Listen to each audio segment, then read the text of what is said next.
Welcome to the student Desai.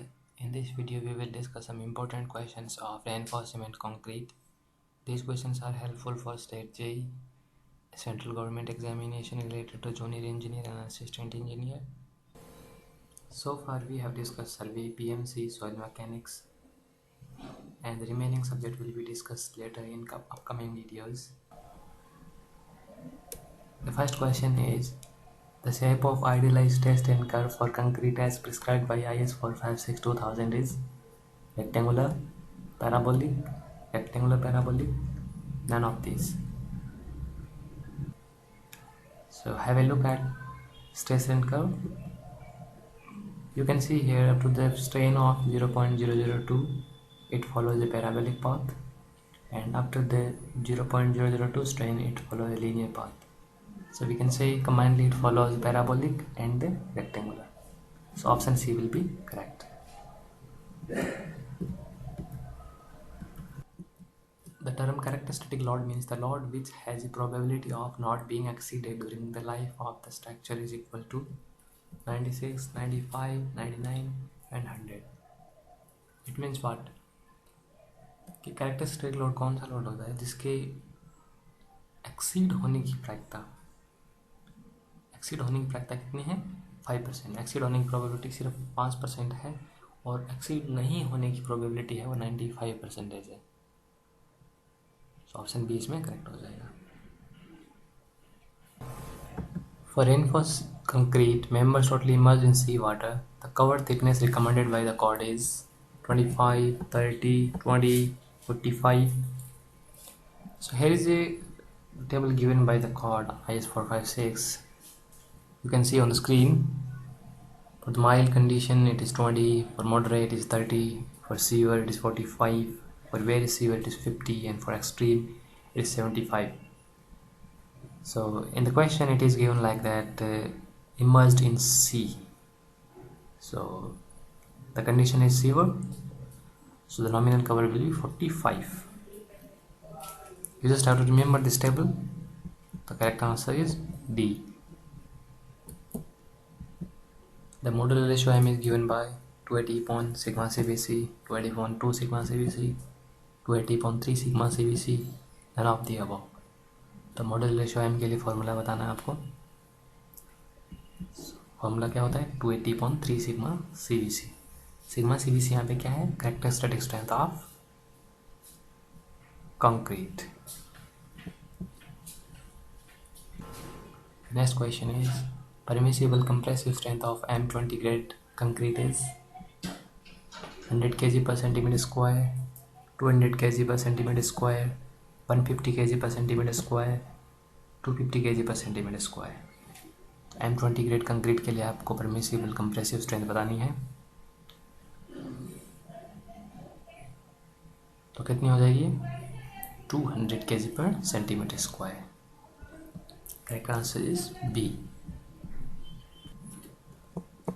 The minimum grade of reinforced cement concrete in sea water as per IS 456-2000 is M15, 20, 30 and 40. C water में अगर आप construction कर रहे हैं तो concrete का grade कौन सा होगा? मिनिमम रेनफोर्स कंक्रीट के अकॉर्डिंग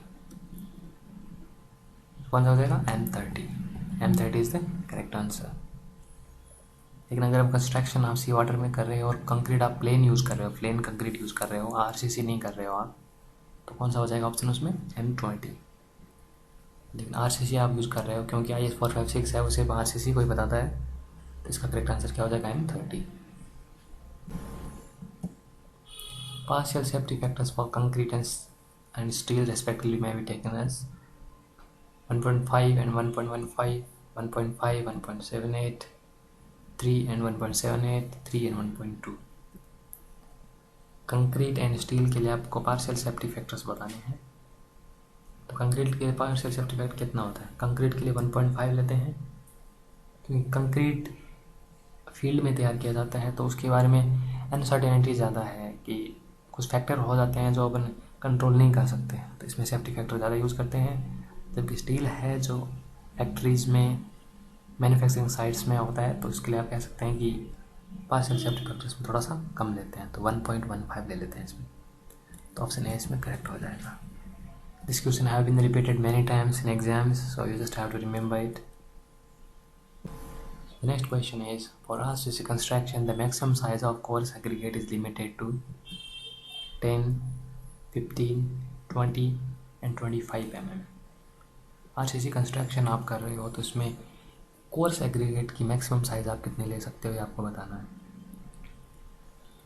सो IAS को रिकमेंड करता है कि आप अगर RCC कंस्ट्रक्शन कर रहे हो जिसमें सीमेंट कंक्रीट भी है और रेनफोर्समेंट भी है, तो आप मैक्सिमम साइज़ आप 20 mm ले सकते हो. करेक्ट आंसर कौन सा हो जाएगा? सी. कुछ स्पेशल केसेस में आप 40 mm तक यूज़ कर सकते हो. 40 mm तक आप एग्रीगेट यूज़ कर सकते हो, लेकिन वो तभी यूज़ कर सकते हो अगर रेनफोर्समेंट है वो दूर दूर हो, ज़्यादा कंजस्टेड नहीं हो, तभी आप 40 mm यूज़ कर सकते हो. तो नॉर्मली आपको 20 mm एग्रीगेट ही मैक्सिमम साइज़ का यूज़ करना है. The tensile strength of concrete in fracture as per IS 456 is 0.6 root FCK, 0.7 root FCK, 0.75 root FCK, 0.9 root FCK. तो फ्रैक्चर में आपको कंक्रीट की टेंसाइल स्ट्रेंथ बतानी है. तो इसके लिए फॉर्मूला है, कोड ने दिया हुआ, रिकमेंड किया हुआ है, वो है क्या है? 0.7 रूट FCK. FCK क्या चीज़ है? कंक्रीट की कैरेक्टरिस्टिक स्ट्रेंथ है. FCK कंक्रीट की कैरेक्टरिस्टिक स्ट्रेंथ है, उसका रूट लेके अपने को 0.7 से मल्टीप्लाई करना है. ठीक है, सो ऑप्शन बी इसमें करेक्ट हो जाएगा. Permanent dimension changes due to loading of concrete is termed as strain, segregation, creep, sagging. तो लोडिंग की वजह से कंक्रीट में परमानेंट डायमेंशन चेंज होता है, उसको क्या बोलते हैं? क्या स्ट्रेन बोलते हैं? नहीं, स्ट्रेन नहीं है. सेग्रीगेशन नहीं है. सेग्रीगेशन क्या होता है? सेग्रीगेशन होता है कि एग्रीगेट्स हैं वो मेन इंग्रेडिएंट से अलग हो गए. मतलब सैगिंग क्या होता है? सैगिंग होता है कि अगर आप लेटरली लोड अप्लाई कर रहे हो बीम के तो सैग कर जाता है, उसको हम सैगिंग बोलते हैं. डिफ्लेक्शन आ जाता है, उसको सैगिंग बोलते हैं. क्रीप होता है कि वो टाइम के साथ अगर परमानेंट डिफॉर्मेशन आ गया है, परमानेंट डायमेंशन चेंज आ गया है, उसको क्या बोलते हैं? क्रीप बोल देते हैं. ऑप्शन इसमें सी हो जाएगा. क्रीप समय के साथ क्या होता है? कम होता जाता है. जैसे जैसे टाइम बढ़ेगा क्रीप क्या है कि कम होता जाता है. ये क्वेश्चन भी बार बार पूछा गया है कि क्रीप की वैल्यू टाइम के साथ बढ़ेगी या घटेगी. तो टाइम के साथ क्रीप की वैल्यू कम हो जाएगी. Next question is, choose the correct statement. The concrete is good in compression, good in tension, good in compression, weak in tension, weak in compression, weak in tension, weak in compression, good in tension. Concrete के बारे में 4 statement दिए हुए हैं, उनमें से आपको choose करना है कि कंक्रीट गुड किस में है और वीक किस में है. तो ये आप सभी को पता है कि कंक्रीट गुड किस में है? कंप्रेशन में गुड है और टेंशन में क्या है? वीक है. टेंशन में वीक है तभी तो हम रेनफोर्समेंट प्रोवाइड करा रहे हैं स्टील बार्स के फॉर्म में. रेनफोर्समेंट तभी प्रोवाइड करा रहे हैं क्योंकि ये वीक किस में है? टेंशन में. सो ऑप्शन बी इसमें करेक्ट हो जाएगा. और कई बार ये पूछा जाता है कि कंक्रीट की जो टेंसाइल स्ट्रेंथ है वो कितनी होती है रफली. तो रफली कंक्रीट की जो टेंसाइल स्ट्रेंथ होती है इसकी कंप्रेसिव स्ट्रेंथ के 10% होती है. इसकी 10% होती है. इसमें बी ऑप्शन इसमें करेक्ट हो जाएगा. Next question is, a surface structure has small thickness, large thickness, moderate thickness, smooth surface. Surface thickness होती है, ये डिफाइन की जाती है कि अगर थिकनेस किसी भी सरफेस की बहुत ज़्यादा स्मॉल हो तो ऐसी स्ट्रक्चर को हम स्मॉल या सरफेस स्ट्रक्चर कहते हैं. अगर थिकनेस बहुत ज़्यादा स्मॉल हो तो उसको हम सरफेस स्ट्रक्चर कहते हैं. स्मूथनेस से इसका कोई लेना देना नहीं है. ऑप्शन डी टोटली इनकरेक्ट है. स्मूथनेस से कोई लेना देना नहीं है. तो ऑप्शन इसमें ए करेक्ट हो जाएगा. Next question is, dead load compresses of permanently attached load, temporary attached load, permanent as well temporary loads and snow loads. तो स्नो लॉर्ड्स कौन से होते हैं? स्नो लॉर्ड्स वो होते हैं जो स्नो प्रेसिपिटेशन की वजह से लगते हैं स्ट्रक्चर पे, स्नो लॉर्ड्स होते हैं। ये टेम्परेरी है, परमानेंट नहीं है। और टेम्परेरी लॉर्ड और कौन से होते हैं? Lord due to the person living in the building, lord to the furnitures, these are the temporary lords. And the permanent lords are what? Permanent lords are the weight of the structure itself is permanent lord. So the dead lords are permanently attached lords, and live lords are temporary attached lords. इसमें correct option कौन सा हो जाएगा? ए हो जाएगा। Shear span is defined as zone where bending moment is 0, shear force is 0, shear force is constant, bending moment is constant. Shear span कौन सा होता है? जिसमें क्या हो, सिर्फ शीयर फोर्स हो और वो भी क्या हो, constant. Shear force is constant, shear force इसमें क्या हो, कांस्टेंट। तो ऑप्शन कौन सा हो जाएगा इसमें? C. Spacing of stirrups in rectangular beam is kept constant throughout the length, decrease toward the center of the beam, increase at the ends, increase at the center of the beam. तो stirrups provide कराते हैं rectangular beam में, iron stirrups होती हैं। उनकी जो spacing है वो आपको बतानी है कि सेंटर पे ज़्यादा होती है या एंड्स पे। तो इसके लिए अपने क्या देखना होगा? शियर फोर्स डायग्राम देखना होता। चलिए देखते हैं स्क्रीन पे कि रेक्टेंगुलर बीम के लिए अगर सिंपली सपोर्टेड है तो शियर फोर्स डायग्राम कैसा होता है। तो एक सिंपली सपोर्टेड बीम है और यूटीएल लगा हुआ है इस पर, तो शियर फोर्स डायग्राम क्या हो जाएगा? सेंटर पे शियर फोर्स सेंटर पे शियर फोर्स 0 हो जाएगा और सपोर्ट से WL/2 हो जाएगा। तो अपने को सरिया ज़्यादा कहाँ पर चाहिए? सरिया ज़्यादा वहाँ पर चाहिए जहाँ पर शियर फोर्स ज़्यादा है। तो शियर फोर्स ज़्यादा एंड्स पे है तो वहाँ पे सरिया पास पास में चाहिए अपने को, स्टीरप्स पास पास में चाहिए, यानी कि स्पेसिंग अपने को कम करनी है। तो एंड्स पे स्पेसिंग कम होनी चाहिए और सेंटर पे स्पेसिंग हम ज़्यादा कर सकते हैं, क्योंकि सेंटर पे अपने को ज़्यादा सरिया नहीं चाहिए क्योंकि ज़्यादा उसमें शियर फोर्स नहीं आ रहा है। तो इसके अकॉर्डिंग ऑप्शन कौन सा करेक्ट हो जाएगा? Increase at the centre of the beam, spacing बढ़ा सकते हैं। 2 बार्स के बीच में स्पेसिंग अपन ने बढ़ा दी है, यानी कि वहाँ पे कम सरिये अपने को यूज़ करने हैं। तो इसमें डी करेक्ट हो जाएगा। The bond strength between steel and concrete is due to friction, adhesion, both of this, none of this. Steel और कंक्रीट के बीच में जो स्ट्रेंथ है वो किस वजह से होगी? फ्रिक्शन की वजह से भी होगी और अडेजन की वजह से भी होगी। फ्रिक्शन किसके बीच में लग रहा है? फ्रिक्शन जो ग्रिपिंग है बार्स की, रिब्स बनाए हुए हैं उसके ऊपर, और कंक्रीट है उनके बीच में फ्रिक्शन रहेगा तो उसकी वजह से स्ट्रेंथ होगी। अगर आप प्लेन बार यूज़ कर रहे हो एक तरफ और एक तरफ रिप बार यूज़ कर रहे हो तो ज़्यादा स्ट्रेंथ किस में होगी? रिप्ड बार में होगी, क्योंकि पकड़ उनमें मजबूत हो जाएगी।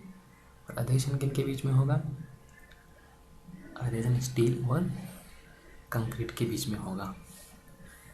अधेसिव फोर्सेस किसके बीच में होता है? 2 डिफरेंट टाइप्स ऑफ मटेरियल। तो बॉन्ड स्ट्रेंथ होती है स्टील और कंक्रीट के बीच में, वो फ्रिक्शन और अधेशन दोनों की वजह से होती है। तो बहुत of these are the design bond stress of M20 grade concrete is 1.8 newton per mm square, 1.2, 1.6 and 1 newton per mm square. Bond stress बतानी है आपको M20 ग्रेड कंक्रीट की। कुछ कोडल प्रोविजंस हैं बॉन्ड स्ट्रेंथ से रिलेटेड, आप screen पे देख लीजिए। डिफरेंट कंक्रीट ग्रेड्स के लिए डिफरेंट डिज़ाइन बॉन्ड स्ट्रेस दी हुई है न्यूटन पर mm स्क्वायर में। M20 के लिए 1.2 है, M25 के लिए 1.4 है, M30 के लिए 1.5 है। ये आपको याद रखना है, कई बार इसमें से क्वेश्चन पूछा हुआ है। तो M20 के लिए कौन सा हो जाएगा? 1.2 newton per mm square, option B. Next question is for a number of columns constructed in a row, the type of foundation provided is footing, raft, strap, and strip.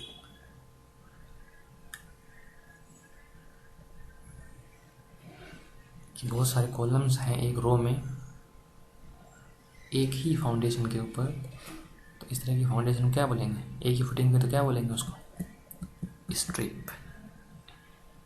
Strip footing.